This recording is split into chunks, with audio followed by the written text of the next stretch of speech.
that are very damning, that show the people that you trust with content moderation admitting on video that they disadvantage conservatives, that they label people who support the president as a way to push down their content and limit the reach of that content, for you to then come to us many months later after that was all over the news and the internet and say, well, you'll get back to us and you do a little training. It seems to suggest that you don't take these allegations and this evidence very seriously. And so I'll ask the question perhaps in a different way. Would you revise your in your prior testimony to Energy and Commerce, you said this does not happen, it cannot happen. Would you at least be willing to acknowledge, based on the irrefutable evidence before us that you don't seem to have investigated, that it is possible that at Facebook, your employees do have the power to disadvantage conservative viewpoints, and that they in fact have used that power in ways that we need to root out?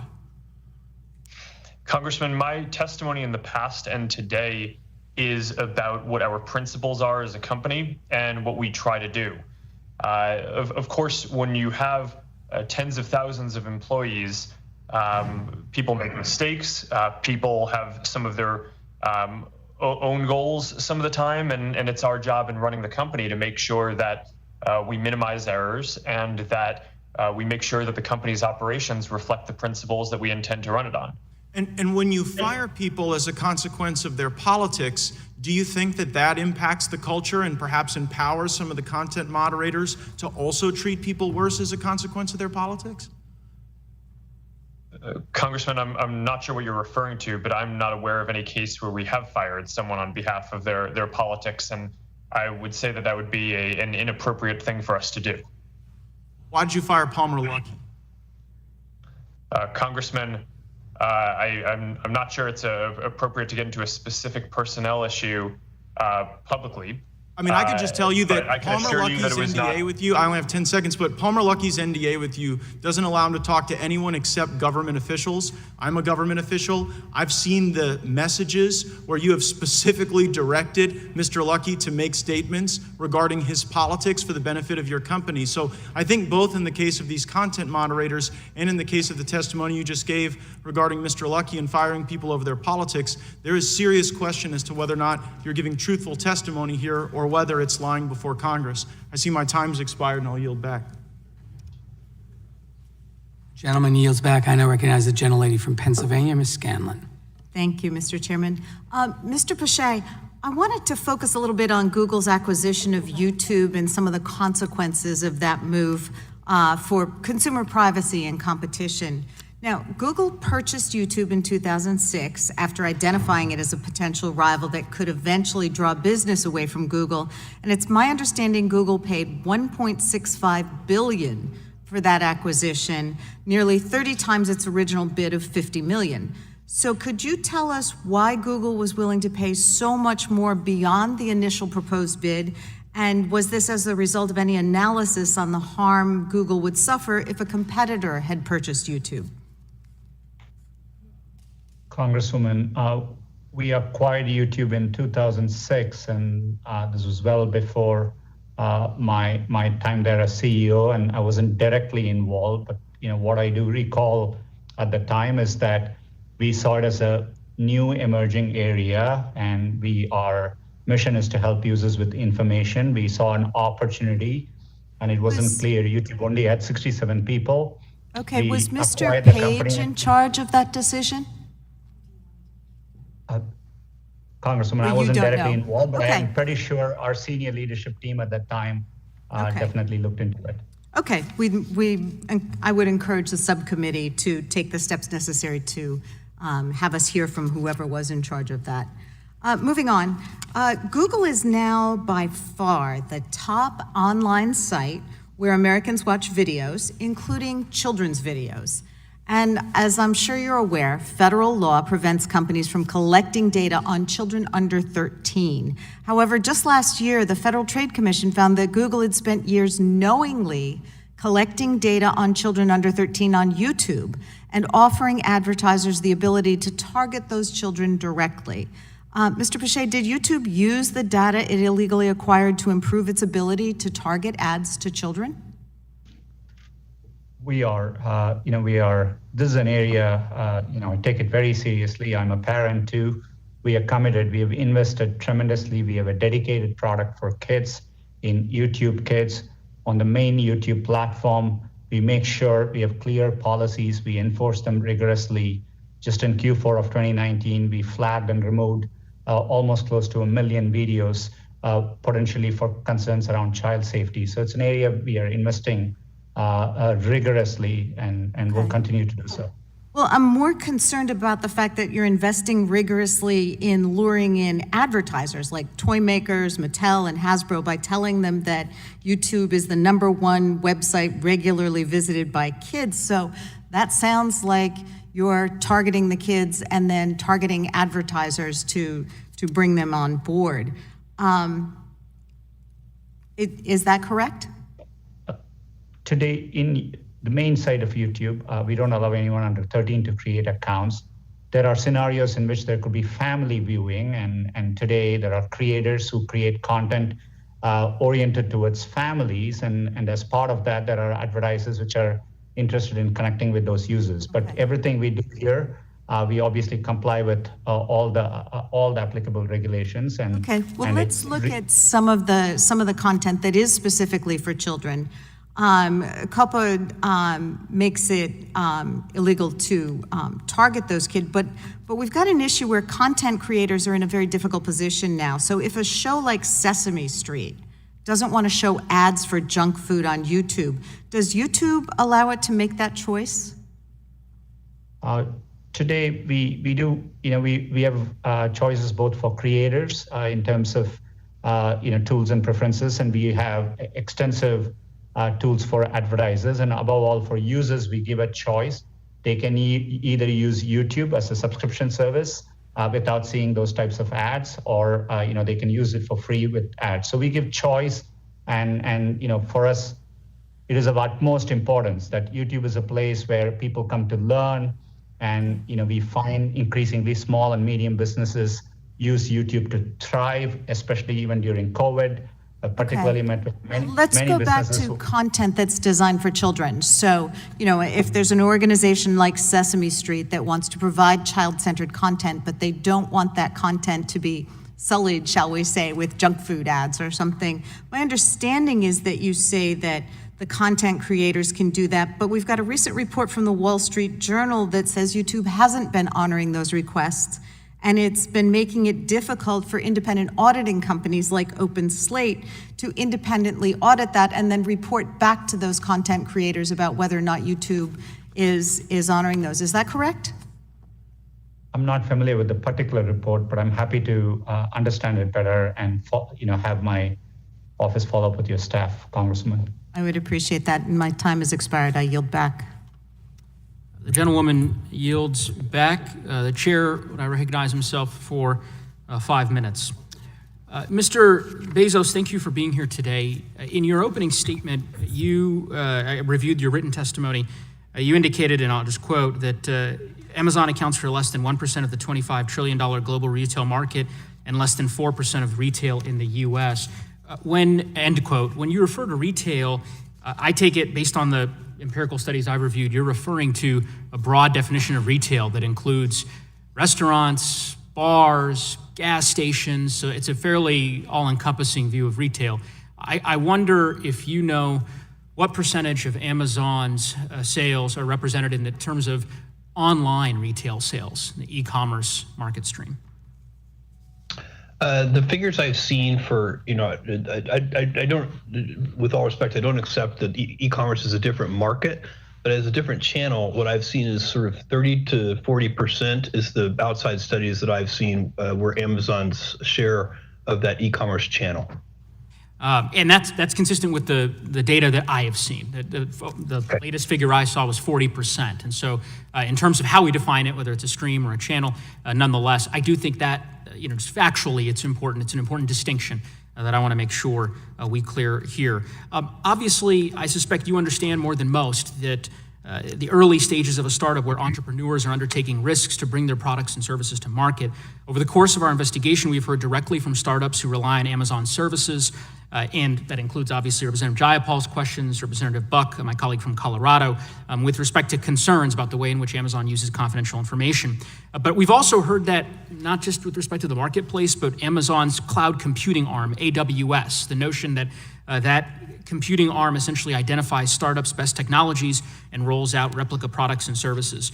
So, Mr. Bezos, does Amazon use confidential information that companies share via AWS to build competing services? No, sir, not that I'm aware of. AWS does often, they do keep expanding their services. AWS started, 15 years ago. We invented this entire category. Let me just clarify that, Mr. Bezos. I appreciate that. Sorry, I apologize for interrupting. But last week, one of Amazon's former engineers posted online that he and his team, quote, proactively identified growing businesses on AWS, that they built competing products, and that they targeted those products to the business's customers. And there's been public reporting on that strategy. So I guess I wonder if you can comment on that and how you would account for those statements. Well, I think there may be categories, some databases of different kinds and so on, where we see that it's an important product for customers, and we make our own product offering in that arena. But it doesn't mean we stop servicing the other companies that are also making those products. We have competitors using AWS, and we work very hard to make them successful. Netflix is one example, Hulu is another, and so on. I think the concern, Mr. Bezos, with respect is that the pattern emerges across the different components in Amazon, whether it's the marketplace or whether it's the cloud service, as I mentioned. In addition, there was an article, I'm sure you're aware, in the Wall Street Journal regarding the Alexa Fund, that according to news reports, Amazon's venture capital fund, the Alexa Fund, had invested in a number of different companies. I believe you're familiar with the Alexa Fund investing, for example, in Defined Crowd Corp. Does that ring a bell? No, sir, I'm afraid it doesn't. Okay, well, I'll represent to you, according to the Wall Street Journal, and I'll just quote from them, when Amazon Incorporated's venture capital fund invested in Defined Crowd Corp, it gained access to the technology startup's finances and other confidential information.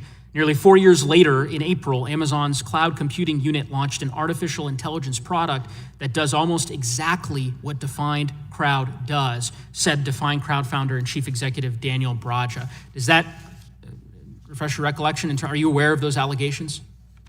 I read that article, but I didn't remember that piece of it. I apologize for that. I don't know the specifics of that situation, and I would be happy to get back to your office with more information about that.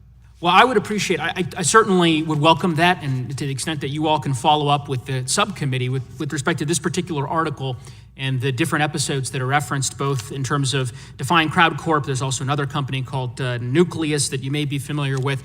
The reason why I ask these questions, the reason why it matters, Mr. Bezos, to me, is that we are very concerned about this innovation kill zone that seems to be emerging. I represent Boulder and Fort Collins, two of the fastest growing and most innovative tech hubs in the country, and entrepreneurs and founders shared their stories with this committee during one of our field hearings, actually a field hearing that we held at the University of Colorado Law School just earlier this year. And they are extremely dependent on big technology firms, including in terms of investment and capital, yet they live in constant fear that the platforms could steal their core technologies or ideas, making it impossible to compete because of those existing advantages. So I see my time has expired, but we will certainly be following up with respect to the episodes that I referenced. With that, I would yield back.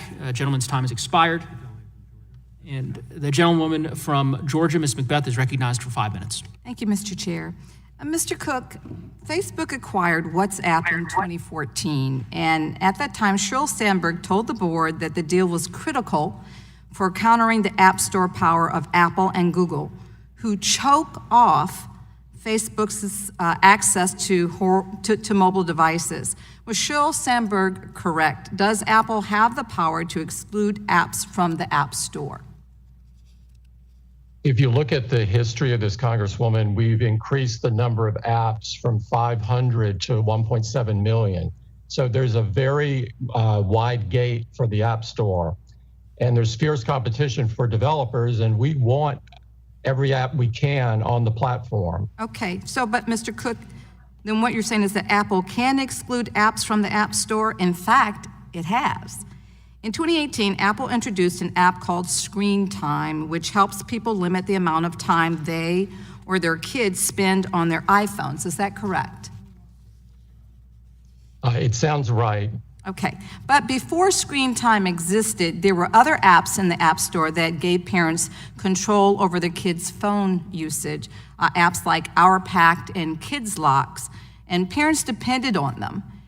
Soon after you introduced Screen Time, however, you removed these competing apps from the App Store. One mother wrote to Apple saying, and I quote her, "I am deeply disappointed that you have decided to remove this app and others like it, thereby reducing consumer access to much-needed services to keep children safe and protect their mental health and well-being." Mr. Cook, why did Apple remove competing apps right after you released Screen Time? We were concerned, Congresswoman, about the privacy and security of kids. The technology that was being used at that time was called MDM, and it had the ability to sort of take over the kid's screen, and a third party could see it. And so we were worried about their safety. Okay, thank you. I appreciate Today that. we have... I appreciate that, but the timing of the removal seems very coincidental. If Apple wasn't attempting to harm competitors in order to help its own app, why did Phil Schiller, who runs the App Store, promote the Screen Time app to customers who complained about the removal of rival parental control apps? Congresswoman, I can't see this email. I'm sorry, my eyes are not good enough to read it. But I see Screen Time as just an alternative, that there are over 30 parental control apps that are in the App Store today. And so there's vibrant competition for parental controls out there. Okay. Well, Mr. Cook, the fact is that Apple sidelined Screen Time's competition by keeping them out of the App Store. And while Apple claims these competitors weren't meeting Apple's privacy standards, these apps creators say that you admitted them back in 6 months later without requiring significant privacy changes. And of course, 6 months is truly an eternity for small businesses to be shut down. Even worse, if all the while a larger competitor is actually taking away customers. And you know, this is not the first time something like this seems to have happened, Mr. Cook. Let me give you another example, of the harm that's been caused to your competitors. In 2010, Apple introduced an online bookstore called the iBookstore, where it offered ebooks. And the only major publisher that didn't agree to join iBookstore was Random House. Random House wanted to offer its own ebooks through its own apps and submitted their apps to be added to the App Store. Amidst continued negotiations between Apple and Random House, Senior VP Eddie Q said, and I'm quoting him, I'm quoting him when he said, it prevented an app from Random House from going live in the App Store.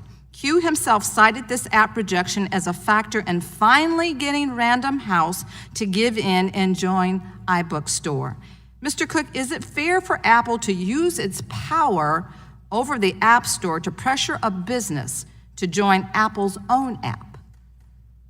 I can't see the email, and so I don't know the context of it, but there are many reasons why an app might not initially go through the App Store gate, because it may not work properly. There may be other issues with it, so it's very difficult to see.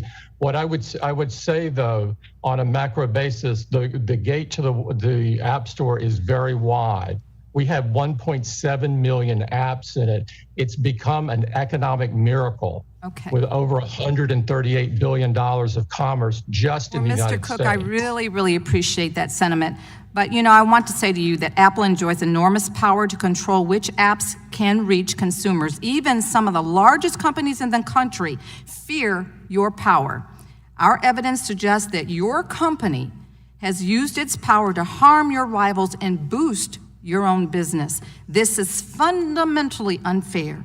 It harms small businesses that rely on you to reach customers. It stifles the innovation that is the lifeblood of our economy. Ultimately, it reduces the competition and choices that are made available to consumers, and that is a great concern to all of us. And I yield back.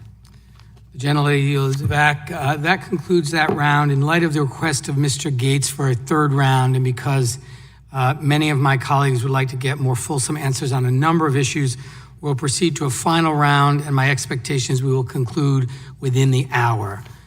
And I'll recognize myself for 5 minutes. Mr. Zuckerberg, we've seen the dominance of several of the companies appearing before us today, that it's not just harmful to our economy and competition, but it's harmful to the founding principles of our democracy. Facebook and Google are designed to keep users on their platforms whatever the cost. Because disinformation, propaganda, and hateful speech are good for engagement, they're good for business. But over 100 years ago, the Supreme Court Justice Oliver Wendell Holmes Jr. wrote, "The most stringent protection of free speech would not protect a man in falsely shouting fire in a theater and causing panic." My first question is, Mr. Zuckerberg, do you agree with that principle, that there are limits to harmful and false speech, and that are particularly important when it comes to the health and safety of the public?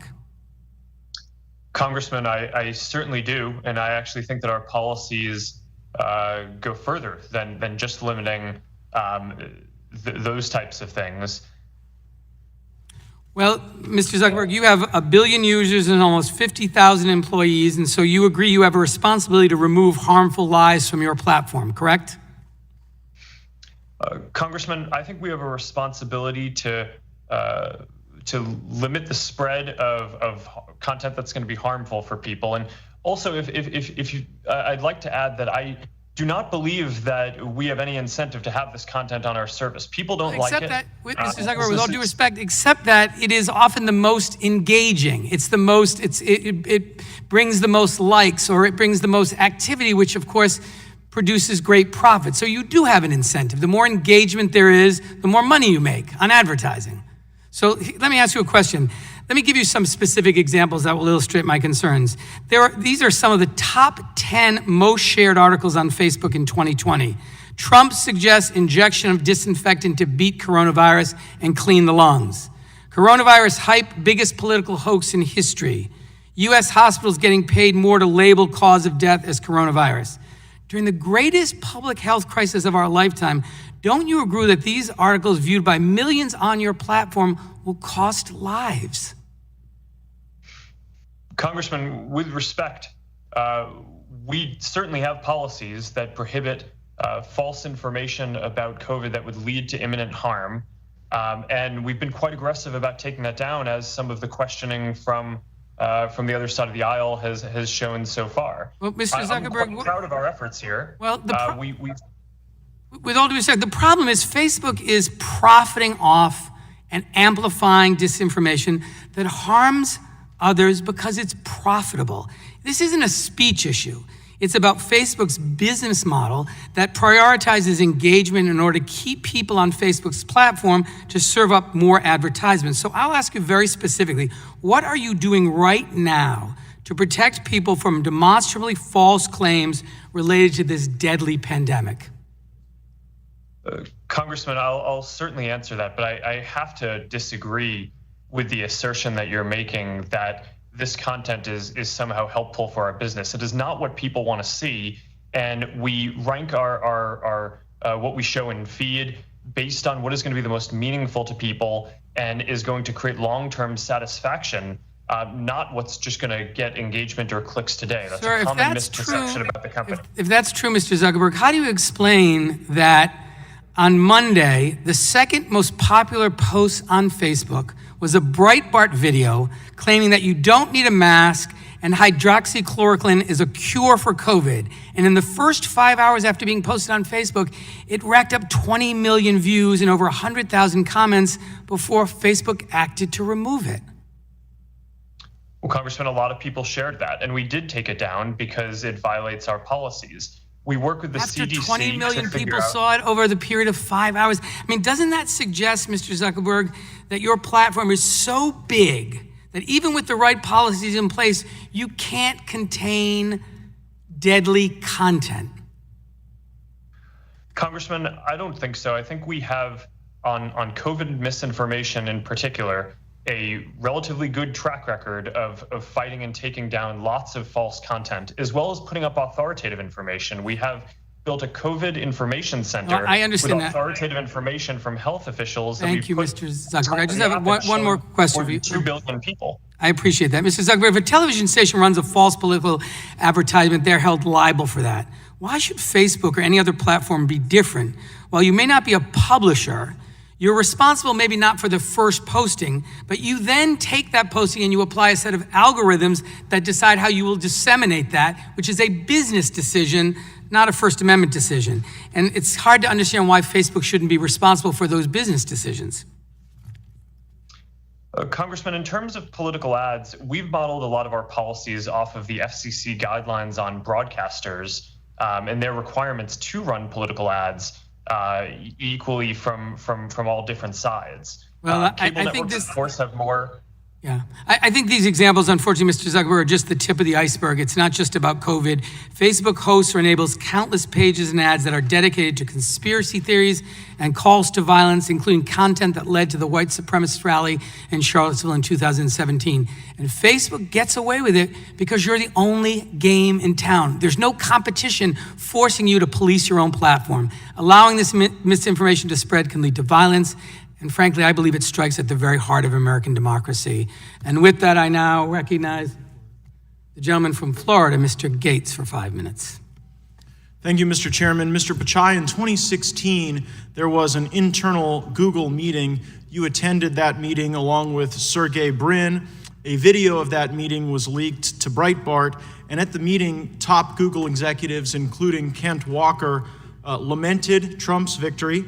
They compared Trump voters to extremists, and it was discussed that there was an intent to make the Trump win a blip in the populist movement in American history. Now, I know you've testified today in response to my questions and Mr. Jordan's questions that you don't intend this time to engage in electioneering on behalf of the former vice president, but given the video evidence of senior members of your team in your presence saying that they had the intent to make the Trump victory a blip, why should we believe that testimony today?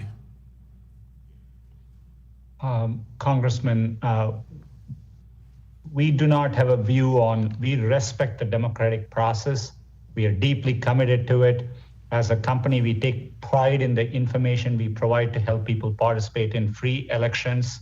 And we are deeply committed to it, as I said to Congressman Jordan as well. Do you remember that meeting? 2016 that you attended? Yes, I do. It was in the context of, through the election across both sides, there was a lot of opinions. And as you know, elections are kind of a polarizing moment generally in the country. And there was a lot of rhetoric about certain issues which were. I understand rhetoric. I guess the question is, when the senior members of your team in your presence said that they did have the intent to change the outcome in a subsequent election, and then since that moment in time where we've seen all of these conservative websites and conservative viewpoints censored, you can understand why people would be concerned. So after your employees and top executives said in your presence that they intended to make the Trump victory a blip, what action did you take as the CEO to protect and preserve the neutrality of your platform? Congressman, no one had a view on ever interfering with elections or so on. But what I can tell you is we've made it very clear. About 2 years ago, we announced new community guidelines for within Google, clearly making it clear that employees obviously are free to have their political views, but none of that they shouldn't bring that as they work on any of our products. And if we found any evidence that people are using a political agenda to manipulate any of our content platforms, we would take strong enforcement action. We have sort of a string of events here. We have the 2016 meeting where people demonstrated their intent to make changes to hurt the president.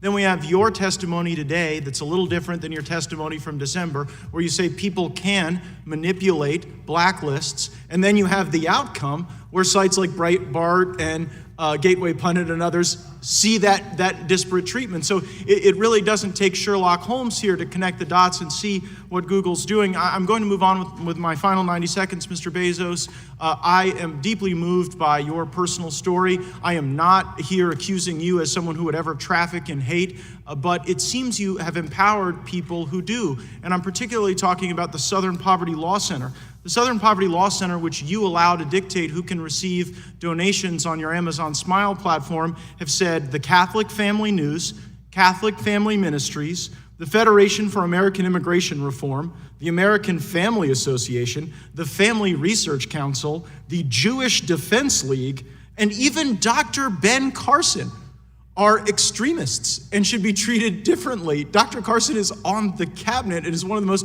renowned minds in America. I'm just wondering why you would place your confidence in a group that seems to be so out of step and seems to take mainstream Christian doctrine and label it as hate. Sir, it's a good question. We have, for those of you who don't know what Amazon Smile is, it's a program that allows customers to designate a certain fraction of their purchases to go to charity that we then pay for. And they can select from any one of millions of charities. And we use the Southern Poverty Law Center data to say which charities are extremist organizations. We also use the U.S. Foreign Asset Office to do the same thing. But those why? two together. Since they're calling the Catholics and these Jewish groups hateful groups, why would you trust them? Sir, I'm going to acknowledge this is an imperfect system, and no doubt. I would love suggestions on better or additional sources. My suggestion would be a divorce from the SPLC, and I see that I'm out of time, and I yield back. The gentleman yields back. I now recognize the chair.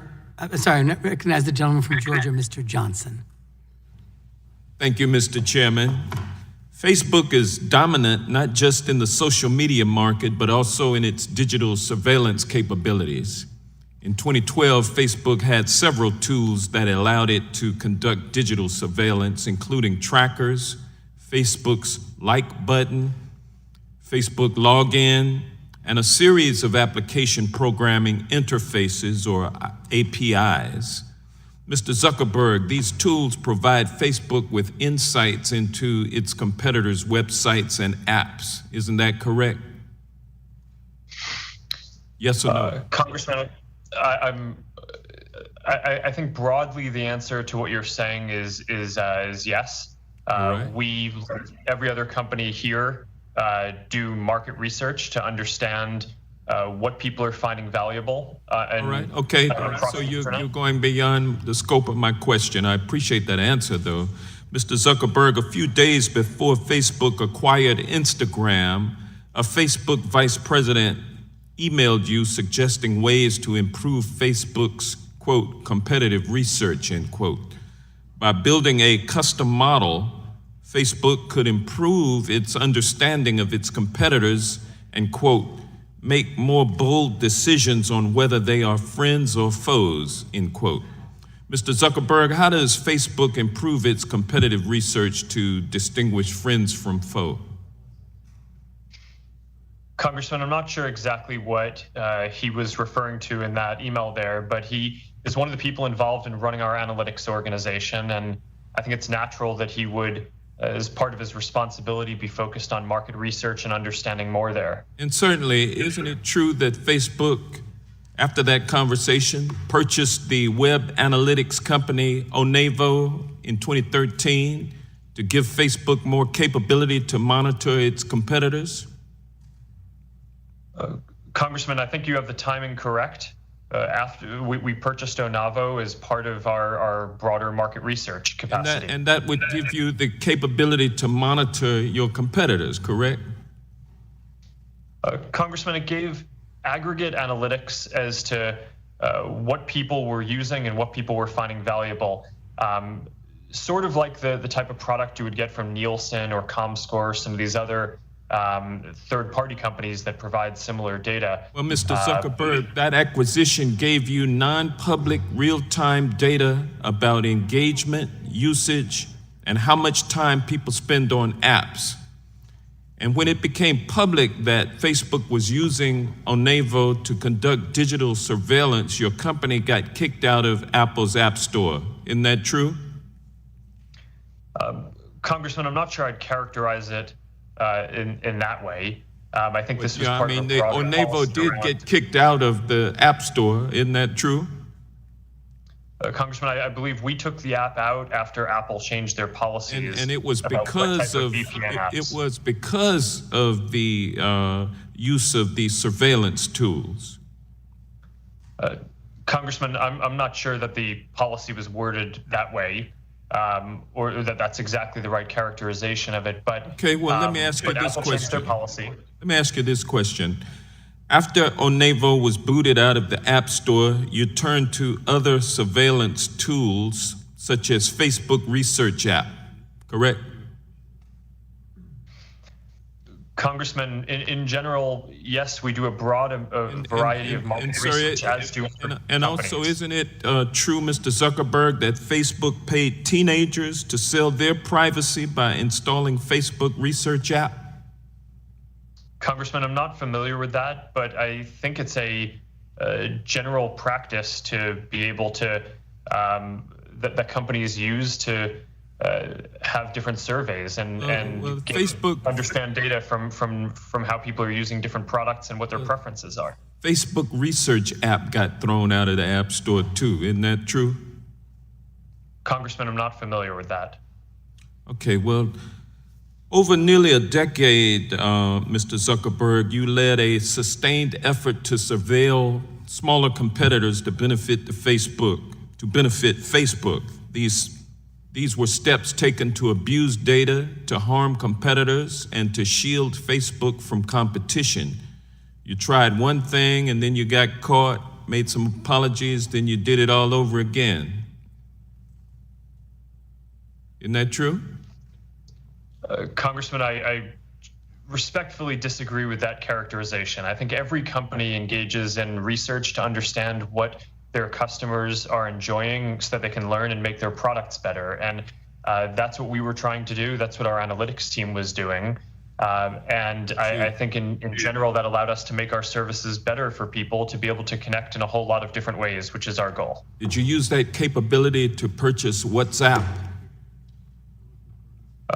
Congressman, it was one of the signals that we had about WhatsApp's trajectory, but we didn't need it. Without that, it was pretty clear that WhatsApp was a great product.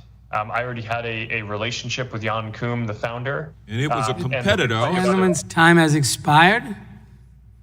I now recognize the gentleman from Florida, Mr. Stubbe.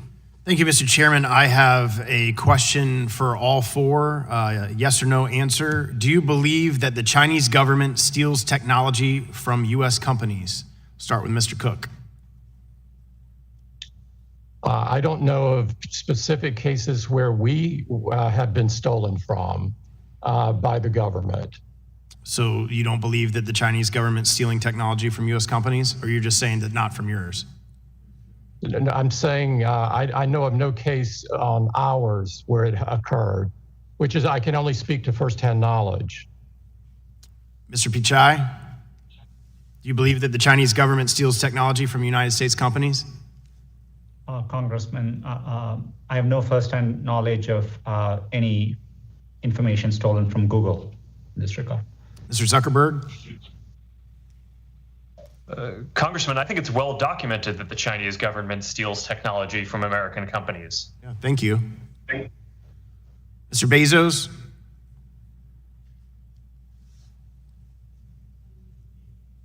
You're on mute. Mr. Bezos, I believe you're on mute. I'm sorry. I'm saying I have heard many reports of that, and I haven't seen it personally, but I've heard many reports of it. So of all the different products that Amazon carries, you haven't seen that in any of the companies that sell products on Amazon or your company yourself? Oh, well, certainly there are knockoff products, if that's what you mean, and there are counterfeit products and all of that. But the Chinese, if the answer is the Chinese government stealing technology, that's the thing I've read reports of, but don't have personal experience with. It's no secret that Europe increasingly seems to have an agenda of attacking large, successful U.S. tech companies. Yet Europe's approach to regulation in general, and antitrust in particular, seems to have been much less successful than America's approach. America is a remarkable nursery for innovation and entrepreneurship in pursuit of the American dream. As you all know from direct experience, this is a country where it's possible to start a company from a garage or dorm room and experience tremendous success. Do you have any recommendations on how Congress can better protect U.S. firms and U.S. companies from aggression and government intervention abroad, not just in Europe, but in China as well? Anybody that would like to chime in, I'll open it up to any of you.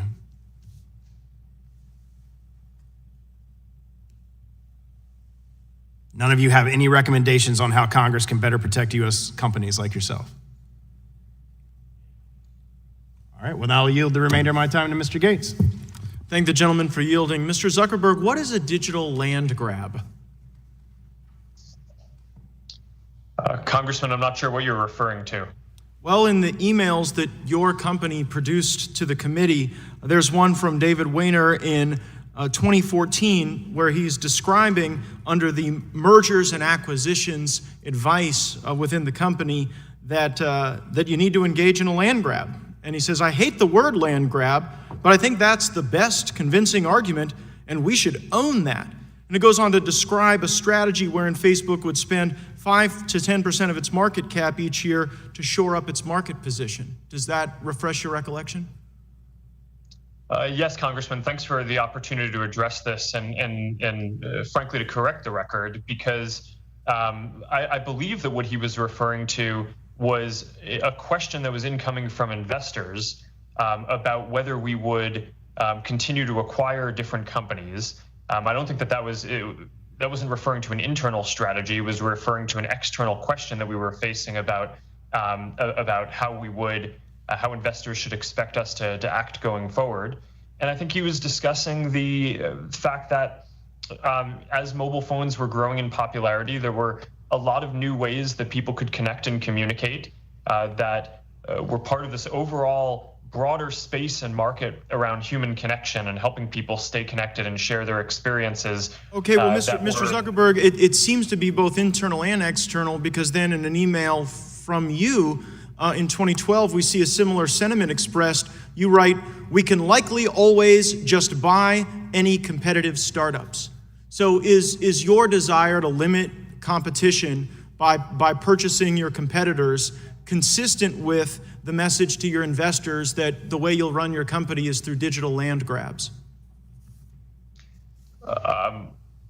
Congressman, I'm not sure I agree with the characterization of how we communicated with investors. But it's your words, Mr. Zuckerberg. But I think the broader point is that there were a lot of new ways that people can connect that were created by smartphones. But this is about your merger and acquisition strategy. You went on to say one thing about startups is you can often acquire them. So, I mean, I'm not interested in how people connect. I'm interested in how you acquire businesses to limit competition. The gentleman's time has expired, but the witness may answer the question. Congressman, in order to serve people better and help people connect in all the ways they would want, we innovated and built a lot of new use cases internally, and we acquired others. And that, I think, has been a very successful strategy at serving people well. And a lot of the companies that we've been able to acquire have gone on to reach and help connect many more people than they would have been able to on their own. You've grabbed a lot of land. I would say I yield back, Mr. Chairman. Thank you. The gentleman yields back. I now recognize the chair of the full committee, Mr. Nadler, for 5 minutes. Thank you, Mr. Chairman. Mr. Cook, we've heard from businesses that Apple is canvassing the App Store to determine whether it can extract commissions from apps that have changed their business models in response to the pandemic. Businesses that relied on in-person interactions have moved online, and Apple is looking for its cut. Our staff has heard from some of the affected businesses. They say you're calling them up, demanding your 30%. Isn't this pandemic profiteering? We would never do that, Mr. Chairman. The pandemic is a tragedy, and it's hurting Americans and many people from all around the world, and we would never take advantage of that. I believe the cases that you're talking about are cases where something has moved to a digital service, which technically does need to go through our commission model. But in both of the cases that I'm aware of, we are working with the developers. To sort of zoom out and to give you some historical context on this, when we entered the App Store market, the cost of distributing software was 50 to 70%. And so we took the rate in half and to 30%, and we've held it in that same level over time or lowered it. It's now responsible for 2 million jobs across America, and 84% of the apps on the store are distributed for free, where 100% of the proceeds go to the developer. Only that 16% is subject to a commission of either 15 or 30%. And school is about to start around the country, and millions of parents and students will attend school online. They will rely on apps to talk to teachers, tutors, and virtual learning tools. Are these online learning tools next on Apple's, are they on Apple's list to monetize? They're not, Mr. Chairman. We're very proud of what we've done in education. We are serving that market in a significant way, including tons of donations. And we will work with the people that happen to move from a physical to a virtual world because of the pandemic. And we've done a lot to address COVID in general as a company. We've sourced and donated 30 million masks, turning our supply chain into something that would be great for America. We've designed a face shield, donated 10 million of those. We're donating significant amount of money across the U.S. Thank you. Thank you. Now, thank you. We've heard that Apple is now trying to extract commissions from various apps that previously didn't pay you anything. You approved, we're told, the email app Hey, and then days later threatened to kick it out of the App Store unless it built a way to give you a cut of revenue. The COO of Basecamp, maker of the Hey app, testified before our committee earlier this year. He was concerned about Apple's monopoly over software distribution on iOS devices, and he seems to have been right. Apple says services like Hey have always been required to cut Apple in, but you previously didn't interpret your rules that way. You didn't enforce your rules this way. So would you comment on this, please? Yeah, Mr. Chairman, I would. Hey is in the store today, and we're happy that they're there. I believe that they have a version of their product is for free, and so they're not paying anything on that. I would also say the 30%, I hope you give me a time to explain this, or 15% is for lots of different services, from programming languages to compilers to 150,000 APIs. It has been an economic miracle to allow the person in their basement to start a company, a global company, and serve 175 countries in the world. It is amazing. Likely the highest job creator in the last decade. I see. And you haven't changed the rules in such a way as to make apps pay when they weren't paying before. I know of no case where we've done that. I'm sure we've made errors before. We get 100,000 different apps submitted a week, and we've got 1.7 million on the store. But across that period of time, we've never raised commissions from the first day the App Store went into effect back in 2008. We've only lowered them. Well, thank you. I see my time has expired. I yield back. Gentleman yields back. Thank you for the question. I now recognize the gentleman from North Dakota, Mr. Armstrong. Thank you, Mr. Chairman. Mr. Pichai, in 2015, Google announced that it would not allow third parties to buy YouTube ads via AdX. That means that ad buys on YouTube are conducted only through Google demand-side products. Google justified this change by citing privacy and user experience. My understanding is that Google cited a concern that third-party digital ad participants would develop user profiles based on this viewing. It is also my understanding that even under the GDPR, you allow users to provide consent, which would authorize this type of activity. It seems that this policy, regardless of the privacy concerns, reduced competition for demand-side platforms on YouTube. Do you agree? Congressman, we're always looking to improve the YouTube experience. Part of being able to integrate this way is why in YouTube we've been able to innovate with something called TrueView ads. So for users, we give them skippable ads. If they find the ads not to be relevant, they can skip past those ads. And monetizing YouTube well is what allows. Today we have many, literally hundreds of thousands of creators earning a livelihood, and many of them are small and medium businesses. Yep. So we want to support that well, and so we are focused on that. Allowing this type of integration is what allows us to create that user experience. But after Google stopped allowing third parties to buy YouTube ads via AdX, Google limited the interoperability of third-party analytics on YouTube. You now require the use of ads on Data Hub. Again, the justification is based on user privacy. Other ad market participants may not have access to that data, but it doesn't disappear, does it? Congressman, this is consistent with how today many services, be it Facebook or Snapchat or Pinterest, you work with their ad tools to buy ads on their properties. Well, I understand that, but the excuse is privacy, but the data doesn't disappear. You just have greater control over it, right? Congressman, it's a service we provide to our users. We obviously want to make sure we protect the privacy of users there. We do monetize with ads. We give users a choice of either consuming it as a subscription service or using it with ads. And we've been very focused on making YouTube a great platform for creators. And I think the model is working well. It's really helped many small and medium businesses to invest on the platform and grow their businesses. So you would, regardless of the intent was to lessen competition or not, the action resulted in smaller competitors unable to participate in placing ads on YouTube. Isn't that correct? Congressman, we see robust choice for advertisers. There is several alternatives. There is obviously Facebook suite of products. There is Amazon with their ads marketplace. There is companies like Snapchat, Pinterest, Twitter.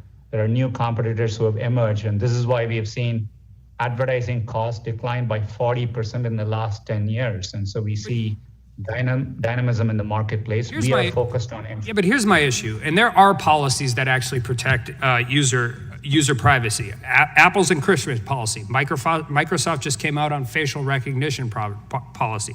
My concern is that is that when we're using privacy, we're trying to use privacy and we're using privacy as a shield, but what we're really doing and what your company is really doing is using it as a cudgel to beat down the competition. And when we're talking about privacy, it's a great word that people care about, but not when it's utilized to control more of the marketplace and squeeze out smaller competitors. And with that, I'd yield the remainder of my time to Mr. Gates. Thank the gentleman for yielding. Mr. Bezos, we were cut short in our last discussion. I just wanted to give you the chance to clear this up. You don't believe Dr. Ben Carson is an extremist, do you? No, sir, I don't. So help me understand why you would partner with a group that labels him as someone worthy of an extremist watch list. Well, I want you to hopefully appreciate when we're trying to make it possible for people to donate to any number from millions of different charities. And we need to have some source of data to use. And while I accept what you're saying, that the Southern Poverty Law Center and the U.S. Foreign Asset Office are not perfect, and I would like a better source if we could get it, that is what we use today. Well, that's breaking news. It's great to hear that you do recognize the infirmities in the Southern Poverty Law Center, and there are, I guess, Mr. Zuckerberg and Mr. Pichai's companies use them as well. Mr. Zuckerberg, do you believe that Dr. Ben Carson is an extremist? No, Congressman. And so why would you trust the people who think he is?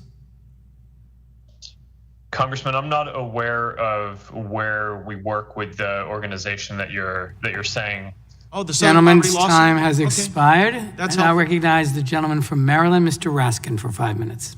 Thank you, Mr. Chairman.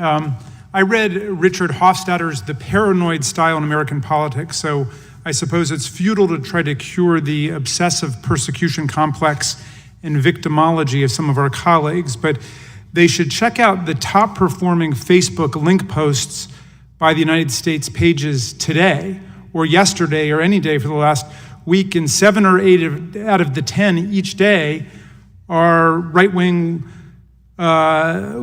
sites: Ben Shapiro, Fox News, Dan Bongino, Ben Shapiro, Fox News, Blue Lives Matter, and so on. So if Facebook is out there trying to repress conservative speech, they're doing a terrible job at it.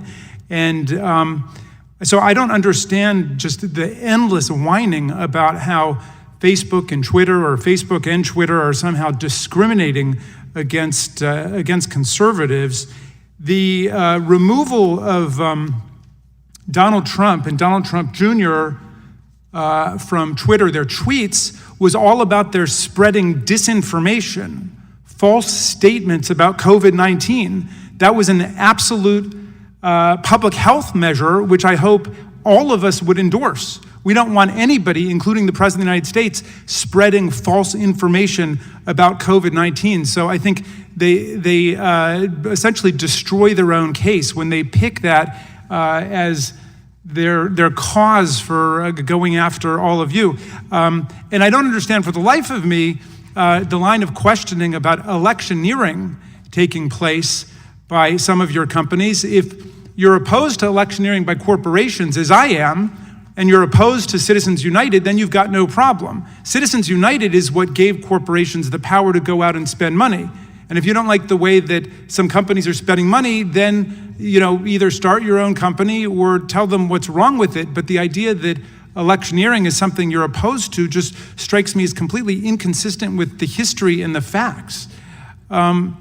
So I want to go to Mr. Cook, if we could. But first, a quick question. Are any of your companies benefit corporations, and is that something you've considered doing? Is there any one of you that have thought about becoming a B Corp or a benefit corporation? Okay, I take it the answer is no there. Mr. Cook, I'm hung up on this whole 30% question that several members have talked to you about, and you said sometimes it's 15%, sometimes it's 30%. Can you explain when it's 15 and when it's 30, and why it's 15 sometimes and why it's 30? Sure. Thank you for the question, Congressman. In 84% of the time, it's 0. 16% of the time, it's 15 or 30. In the case of it's 15 if it's in the second year of a subscription. Okay, so you just graduate from your first year. You're taking no toll essentially. The second year, it's 15, and then it's 30 after that. Is that right? No. If it's a subscription product, it's 30% in the first year, and then it drops to 15 in the second year and every year thereafter. I gotcha. Okay. What troubles me is just what one businesswoman told me when I was looking at this, which is she said, I pay around 25% of my income to Uncle Sam, to the government, and then I pay 30% of my income to Apple. And so I get half of it, and it's very hard to make ends meet. And I just wonder, look, all of you are in business and all of you are tremendously successful at what you do. And obviously this model has worked for you. But the question is, does this model actually squeeze out the next generation of entrepreneurs? And is it an unjust arrangement because you're, the 10,000-pound gorilla and they're just trying to get started? No, I don't think so. In fact, keep in mind, we've gone from 500 apps to 1.7 million. And so there's a lot of apps on the store, and a lot of people are making a very good living from it. And you've said that, forgive me for interrupting, but you've said that several times. But that, to me, might just underscore the monopoly nature of your business, that everybody's got to go through you. There's really no alternative. And so, I don't blame you for taking them all, but that doesn't mean that the terms that are being dictated are in fact fair terms. So how would you defend substantively that bargain?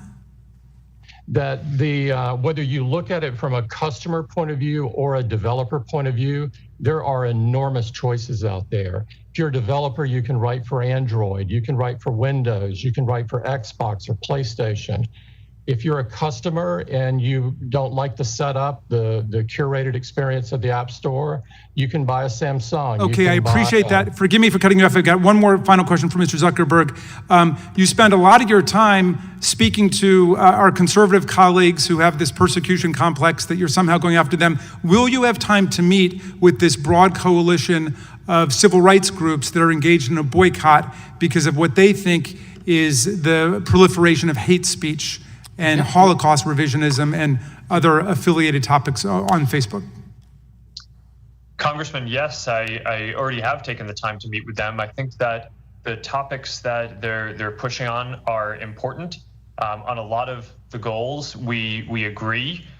These are issues around fighting hate that we have focused on for years, and we are committed to continuing to improve the way that our company works and just continually getting better on these issues. I appreciate that, and I will tell them of your answer. Thank you. Thank you, Mr. Zuckerberg. I now recognize the gentleman from Ohio, Mr. Jordan, for 5 minutes. Thank you, Mr. Chairman. Mr. Cook, is the cancel culture mob dangerous?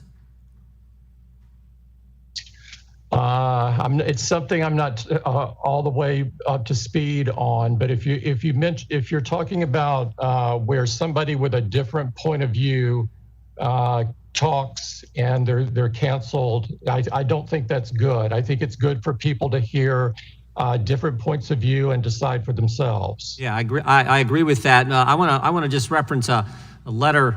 Barry Weiss, who resigned as an editor at the New York Times, she wrote a letter explaining why she resigned. And I'll just read 3 sentences for all of you, actually. She says, first of all, my own forays into wrongthink made me the subject of constant bullying by my colleagues who disagree with my views. She then says later in the letter, everyone lives in fear of the digital Thunderdome. The online venom is excused so long as it is directed at the proper targets.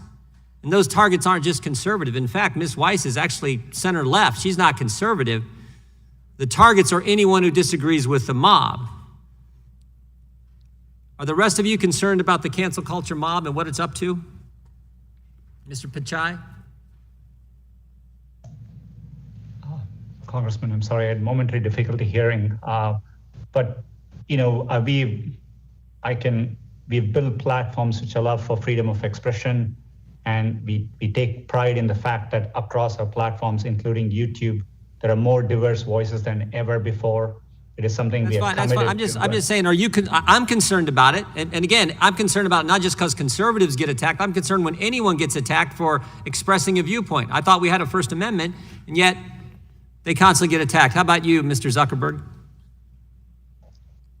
Yes, Congressman, I believe strongly in free expression. Giving people a voice is an important part of what our services do. And I'm very worried about some of the forces of illiberalism that I see in this country that are pushing against free expression. I think that this is one of the fundamental democratic traditions that we have in our country, and it's how we make progress over the long term on a number of issues. And our company is committed to doing what we can to protect people's voice. Thank you, Mr. Zuckerberg. Mr. Bezos? Yes, sir. I am concerned in general about that. And what I find a little discouraging is that it appears to me that social media is a nuanced destruction machine. And I don't think that's helpful for a democracy. You agree with the term she used, Ms. Weiss used, digital Thunderdome? I see that, yes. Yeah, I see it too. And I guess my point is you were 4 pretty important guys leading 4 of the most important companies on the planet. And it would sure be helpful if you spoke out against this. I mean, Mr. Cook, there was a 1984 Super Bowl ad in black and white, had this Big Brother type figure as the narrator saying over the screen to a bunch of these workers, looks like it was straight out of the Soviet Union, saying to a bunch of these workers as they're sort of marching along, he says one of the lines that the narrator uses is, our unification of thoughts is more powerful a weapon than any fleet or army on the earth. And then the ad ends with this lady running in color and smashing the screen, busting the groupthink, busting the mob think. Do you remember that ad, Mr. Cook? What company had that ad? I remember it I remember it very well. It was Apple versus IBM at the time. Yeah, but the point was mobthink, cancel culture, groupthink is not what this country is about. And we are seeing it play out every single, just take the sports world, for goodness sake. In the last few weeks, Drew Brees had to bow to the mob simply because he suggested you should stand for the anthem. There was a football coach at Oklahoma State who wore the, quote, wrong t-shirt fishing with his boys. He got in all kinds of trouble. James Harden wears a mask saying, back the police, help the police, support the police. He gets attacked. Why don't we just let the First Amendment work? That's all we're asking. And you are 4 individuals who have so much influence. It would sure help if you're out there criticizing what the cancel culture mob is doing to this country. And people see it every single day. And I hope you'll do it. I hope you all said you disagree with it. I hope you'll really speak out against it and be fair with all viewpoints. I yield back. The gentleman yields back. I recognize the gentlelady from Washington, Ms. Jayapal. Thank you, Mr. Chairman.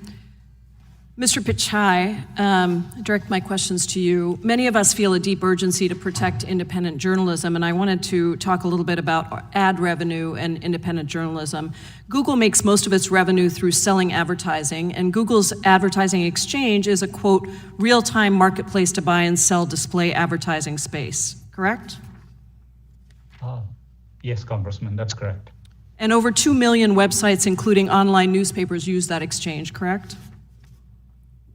We are very proud to support publishers, and I don't have the exact numbers, but yes, that seems to. Well, that's an estimate put forth by tech expert Dina Srinivasan, and your own website for Google Display Network says you have access to over 2 million sites.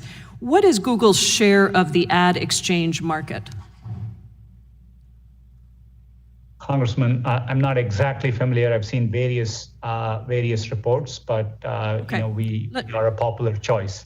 Great. Let me put it up for you. If you look at the screen, you will see that 50 to 60%, Google has 50 to 60% according to the Online Platforms and Digital Advertising CMA market study that was just released. And in order to buy and sell on these exchanges, websites and advertisers go through a middleman like Google's DV360 and Google Ads. If you look at the slide, Mr. Pichai, you can see that the share of this buy-side market that Google has is 50 to 90%, according to the same study. And I just want to simplify how these exchanges work. So, say in Seattle, Dee's Electronics, a mom-and-pop business, wants to buy online ad space in the Seattle Times. Dee's Electronics would need to go to a middleman, like Google Ads, which would then bid for ad space on an ad exchange. The problem is that Google controls all of these entities. So it's running the marketplace, it's acting on the buy side, and it's acting on the sell side at the same time, which is a major conflict of interest. It allows you to set rates very low as a buyer of ad space from newspapers, depriving them of their ad revenue, and then also to sell high to small businesses who are very dependent on advertising on your platform. It sounds a bit like a stock market. Except, unlike a stock market, there's no regulation on your ad exchange market. If there were regulation, it would actually prohibit insider trading, which means that the broker can't use the data in the broker division to buy and sell for their own interests. Instead, brokers have to serve their clients. Does Google have a similar obligation to serve its clients, the businesses that are selling and buying ad space? Congresswoman, if I could explain this for a minute, we paid over $14 billion to publishers. We are deeply committed to journalism in this area. On an average, we pay out 69% of the revenue when publishers use Google's buy and sell side tools. And it's a low margin business for us. We do it because we want to help support publishers in this area. I understand that, Mr. Pichai. What I'm trying to get at is when any company controls the buy and the sell side, I worked on Wall Street a very long time ago, there are reasons that insider trading is regulated, and this ad exchange is essentially the same thing. And without accountability, it isn't meaningful to just care about the newspapers. We're seeing them die all over, and ad revenue is a big reason. Let me put up a graph here that shows that Google's ad revenue is increasingly coming from ads on Google-owned sites and less so from other websites. Can you explain that trend? I can't quite see whether this is net revenue or gross revenue. Obviously, when it comes to non-Google properties, we share the majority of revenue back to publishers, whereas on our own properties, we obviously, we have the inventory. So, but I would need to understand more. I just quickly looked at it. I'm not sure if we can send it. We can send it to you and make sure you have it. Google has not made its search traffic volumes public in years, so there's no way for us to know exactly what's happening here, and there's no way for businesses to verify whether they've been treated fairly or left behind in favor of Google-owned companies. Is Google steering advertising revenue to Google Search? Congresswoman, users come to Google Search. It is that traffic, and that's where our source of revenue comes from. So we are focused on providing users the information they are looking for. We work hard to earn their trust. We know competition for information is just a click away. Thank you, Mr. Pichai. I just want to make the point that independent journalism is incredibly necessary to our democracy, and we want to do what we can to protect it. I want to just ask one last question of Mr. Zuckerberg. Over 1,100 companies and organizations pulled their advertising business from Facebook as part of the Stop Hate for Profit campaign to protest the spread of hate speech and disinformation. But you had a staff meeting earlier this month where you told employees we're not going to change our policies or approach because of a threat to any % of our revenue. My guess is all these advertisers will be back on the platform soon enough. Mr. Zuckerberg, are you so big that you don't care how you're impacted by a major boycott of 1,100 advertisers?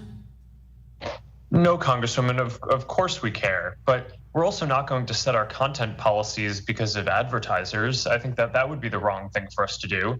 We've cared about issues like fighting hate speech for a long time, and we've invested billions of dollars. And I've talked about today how we have tens of thousands of content reviewers. We've built AI systems that proactively identify the majority. We're now at 89% of the hate speech that we remove before anyone even reports it to us.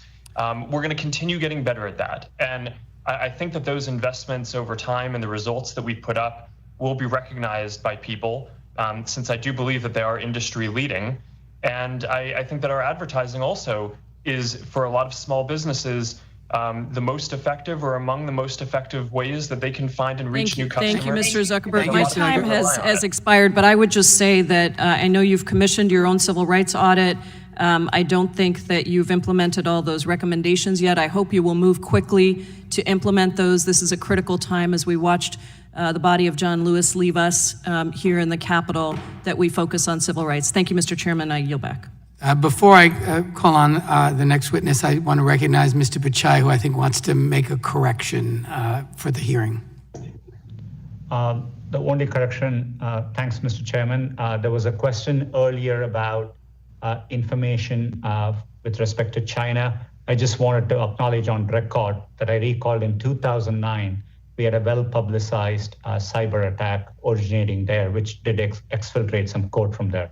I just wanted to correct that on record. Thank you, Mr. Pichai. The record will so reflect. I recognize the gentlelady from Pennsylvania for 5 minutes. Thank you, Mr. Chairman. In March 2020, Amazon announced that it was going to start delaying shipments of non-essential products in order to better serve customers and meet need while helping to ensure the safety of their warehouse workers. In practice, however, it appears that this policy was applied selectively, as Amazon appeared to continue to designate its own products as essential, even as it delayed competing products from third-party sellers. So the essential items were supposed to include household staples, medical supplies, high-demand products, and that many factors were considered when determining eligibility to be essential. But we've had several employees report that Amazon continued to ship non-essential items like hammocks, fish tanks, pool floaties, et cetera.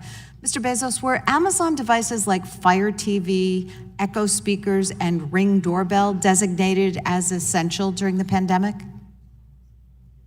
I don't know the answer to that question. What I can tell you is that we had, there was no playbook for this.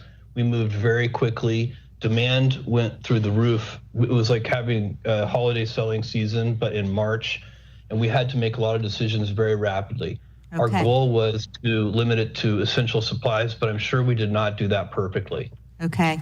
I know the Ring doorbell has 2 competing products, including Arlo and Eufy, maybe. Do you know if they were designated as essential? I do not. Okay.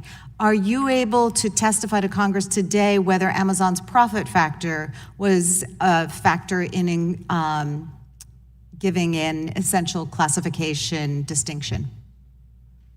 No, not to my knowledge.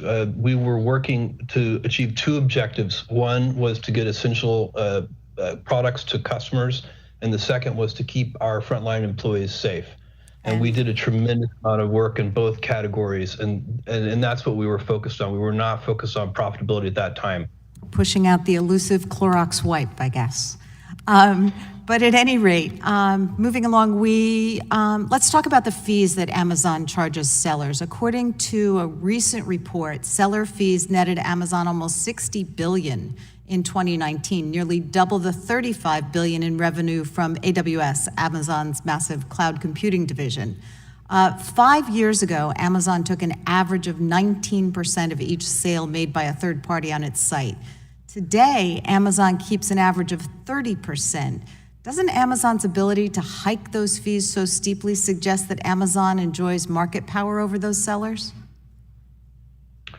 No, Congresswoman, I don't believe so. I think what you're seeing there when you see that go from 19 to 30% is that more and more sellers are taking advantage of the incremental services that we offer. And a big piece of that is fulfillment by Amazon, which is probably the greatest invention that we ever created for sellers. And it's working for sellers. That's why today 60% of sales are going through third-party sellers, up from 0 20 years ago. Right, but I think a little more concerning is the 11% hike. Since 2014, Amazon's revenue from seller fees has grown almost twice as fast as its overall sales. So seller fees now account for 21% of Amazon's total revenue. Mr. Bezos, aren't seller fees now effectively subsidizing Amazon's retail division? Congresswoman, no, I don't believe so. I think what you're seeing there, when you see these fees going up, what's really happening is that sellers are choosing to use more of our services that we make available. They are, previously perhaps they were shipping their own products from their own fulfillment centers, so they would have had costs doing that. If you're operating your own fulfillment center and buying transportation services to the customer through the Postal Service or through UPS or whoever it would be. Okay, you let's have talk fees a little anyway, bit but about now the fulfillment you're doing that centers. with fulfillment by Amazon. Right, Yes, okay, please, go so ahead. Right. we've got fulfillment by Amazon, and a year ago we asked whether a merchant who was enrolled in fulfillment by Amazon, also known as FBA, is a factor in whether they can be awarded the buy box, and at that time Amazon said no. But the evidence is indicating, and your own documents showing, that being enrolled in that program is a major factor, and it effectively forces sellers to pay for fulfillment services from Amazon if they want to make sales. Mr. Bezos, has Amazon's big buy box algorithm ever favored third-party sellers who buy fulfillment services from Amazon over other sellers? I think effectively the buy box, maybe directly or indirectly, I'm not sure if it's direct, but indirectly I think the buy box does favor products that can be shipped with Prime. So especially if you're a Prime member, the buy box is trying to pick the offer. If we have multiple offers from multiple sellers for the same item, customer wants to buy that item. The buy box is trying to pick the offer that we predict the customer would most like. That includes price, delivery speed, and if you're a Prime member, it includes whether the item is eligible for Prime. Thank you, so Mr. Bezos. I think my time's expired. Generally, time has expired. Before I recognize our last 2 colleagues, I think Mr. Zuckerberg would like to clarify something for the record as well. Chairman, thank you. In response to Congressman Johnson's question before, I said that I wasn't familiar with the Facebook research app when I wasn't familiar with that name for it, but I just want to be clear that I do recall that we used an app for research, and it has since been discontinued, and I would be happy to follow up with his staff on any more details that he would like on that. Thank you, Mr. Zuckerberg. The record shall so reflect. I recognize the gentleman from Colorado, Mr. Neguse. Thank you, Mr. Chairman. Good afternoon, Mr. Cook. I wanted to direct a few questions to you and wanted to talk a little bit about the App Store and app development. So just taking a step back, my understanding from your testimony today is that essentially Apple has to operate by the same rules that the app developers operate by in terms of being able to access the App Store. Is that correct? We have 60 apps on the App Store. They go through the same rules that the 1.7 million do. Okay, so here's kind of why I asked that question. My understanding is the App Store review guidelines tell app developers not to submit copycat apps. Is that correct? I'm not totally familiar, but I believe that's the case because we were getting a number of apps that were essentially the same thing, a sort of a cookie cutter. And I can represent to you, Mr. Cook, we've reviewed, our subcommittee staff has obviously reviewed the guidelines, and they say that app developers should have original ideas, that copycat ideas aren't fair, and Apple's customers don't want those. On the other hand, the app developer agreement, which you require every developer to agree to, does give Apple the right to copy other apps. And so I guess the question is why one rule for the developers that compete with you and the opposite rule for Apple? Congressman, I'm not familiar with that, but I could follow up with your office on it.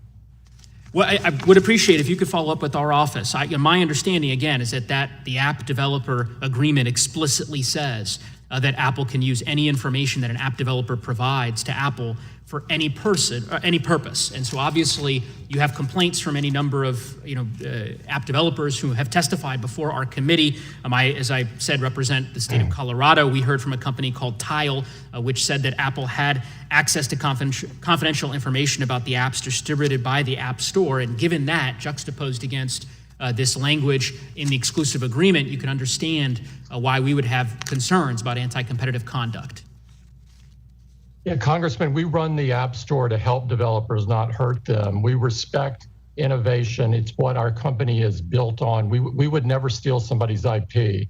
But I will follow up with your office on more detail on this. Well, and I appreciate that, Mr. Cook, because I think to the extent that Apple were willing to commit, and I intend to ask Mr. Pichai similar line of questioning, because I believe this is consistent across multiple different platforms. To the extent Apple was willing to commit within the developer agreement to say that while you have access to that data, that you are not going to use that data and are not permitted to use that data to replicate your own app, a copycat app, if you will, that would certainly, in my view, be a reflection of a step away from any type of anti-competitive conduct. And it sounds like you'll follow up and we can learn more with respect to that issue. Mr. Pichai, similarly, there was an article just yesterday, from The Verge. The title is "Google Reportedly Keeps Tabs on Usage of Rival Android Apps to Develop Competitors." And I'll quote from the article, Google said that the data doesn't give information about how people behave while they're using individual apps, but it wouldn't say whether it had been used to develop competing apps. So I guess first, I take it you would confirm that Google does have access to confidential information or ultimately competitively sensitive information about apps on the Android devices? Congressman, if I could clarify this. Today, we have an API which is available for other developers as long as users consent.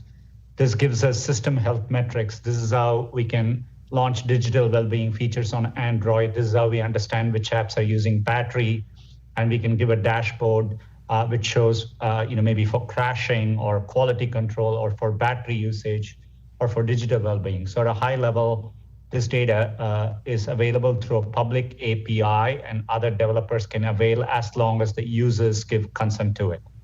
So, Mr. Pichai, I just want to clarify, again, I'll quote from this article. The article refers to this data as sensitive data about other apps, including how often they're opened and for how long they're used. I'm not asking how you use that information. I'm just asking whether or not, in fact, what the article alleges it is correct, that you do have access to that data.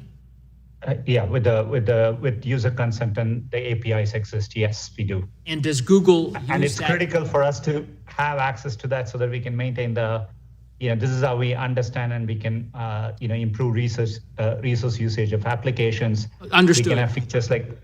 My time's limited, sorry. I just want to get to this core question. Given that Google does have access to that data, does Google use that data to develop competing apps?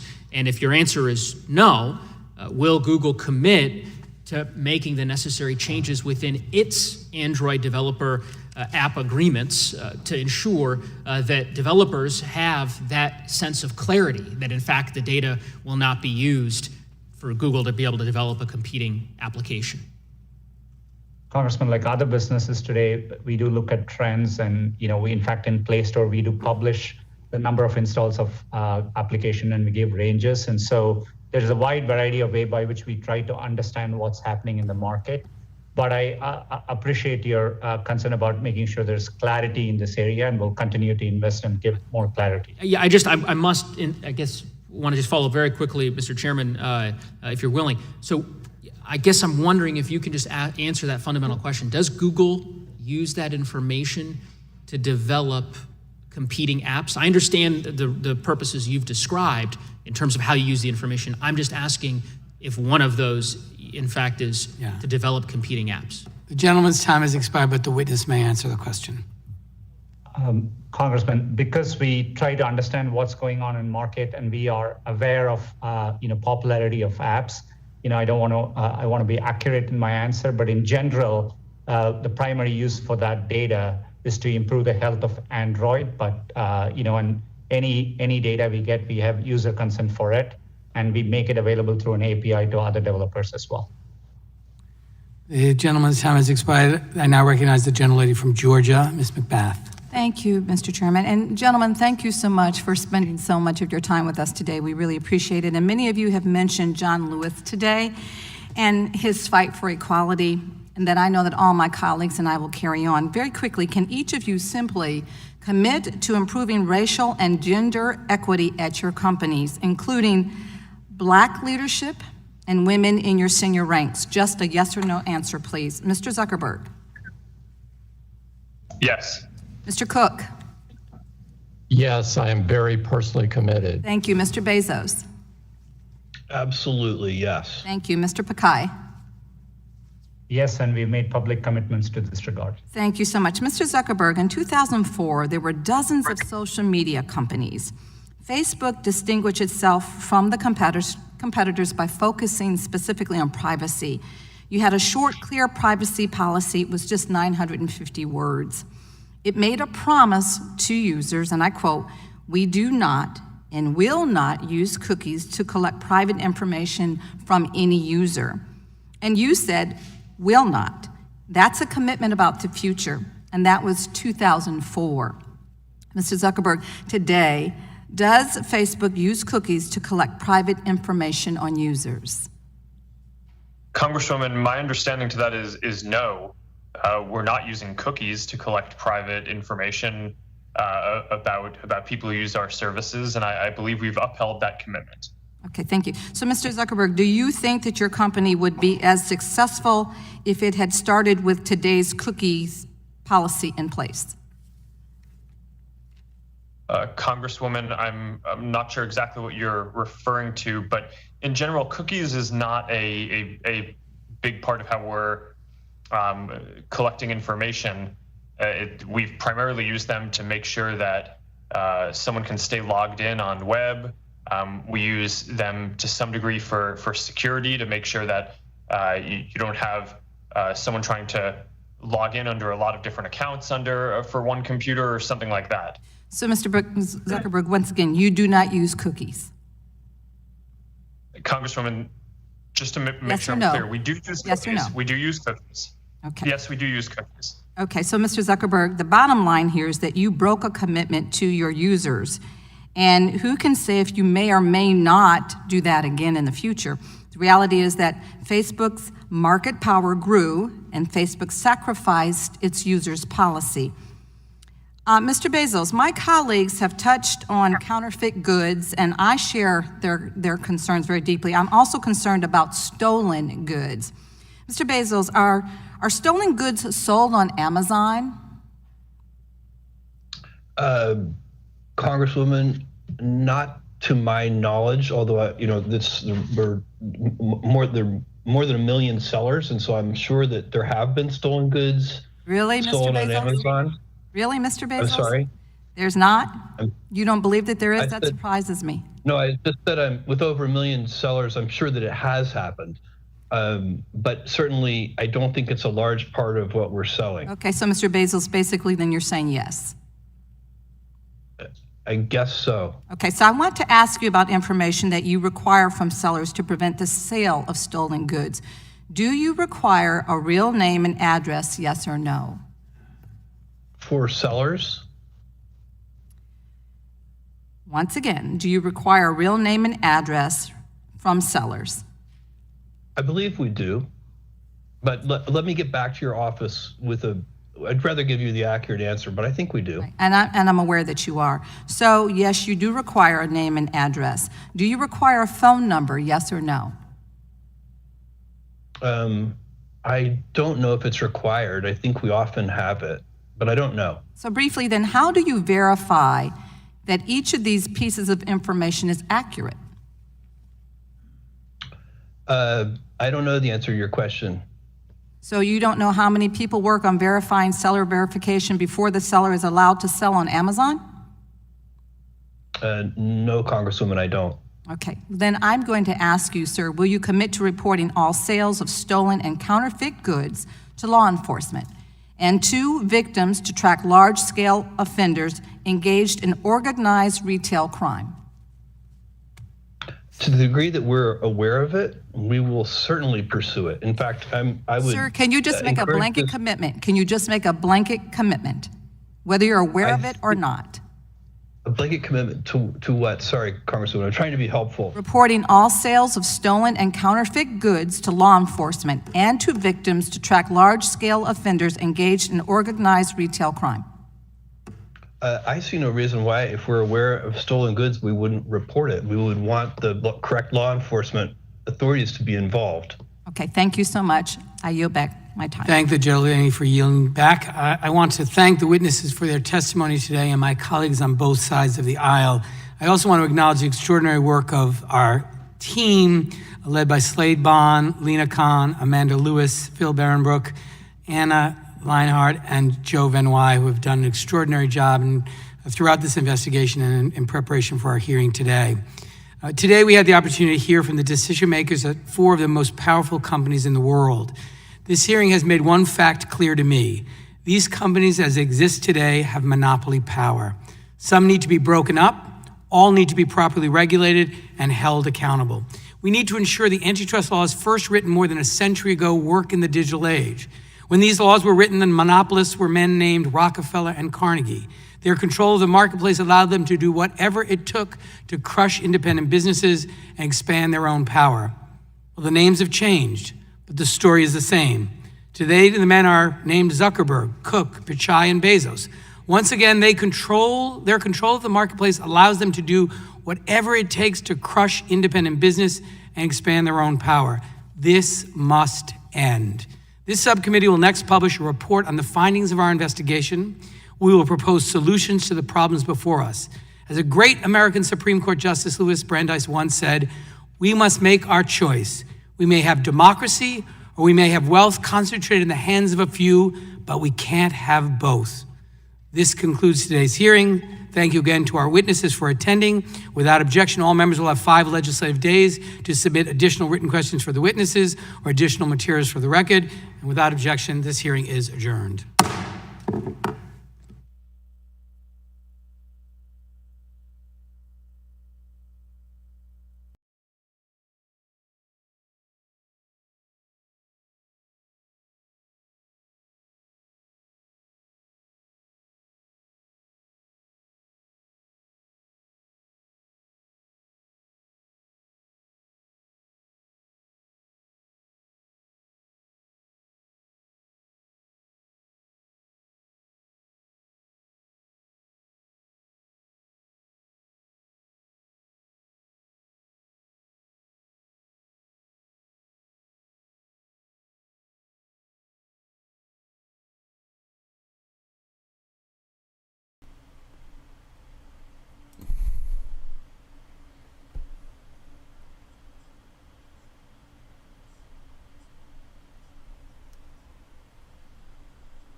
All right. Well, that was less than entertaining. I don't know where you're watching, but thanks for tuning in. I've been on multiple platforms today. And we'll be back tomorrow, 7 p.m. Thursdays. Tomorrow's Thursday, right? I've got no conflict with Crowder, no conflict with McInnes. So maybe I'll even watch your comments tomorrow. Trew.Tube. It's almost there. It's got a lot of history there. And find us on iTunes.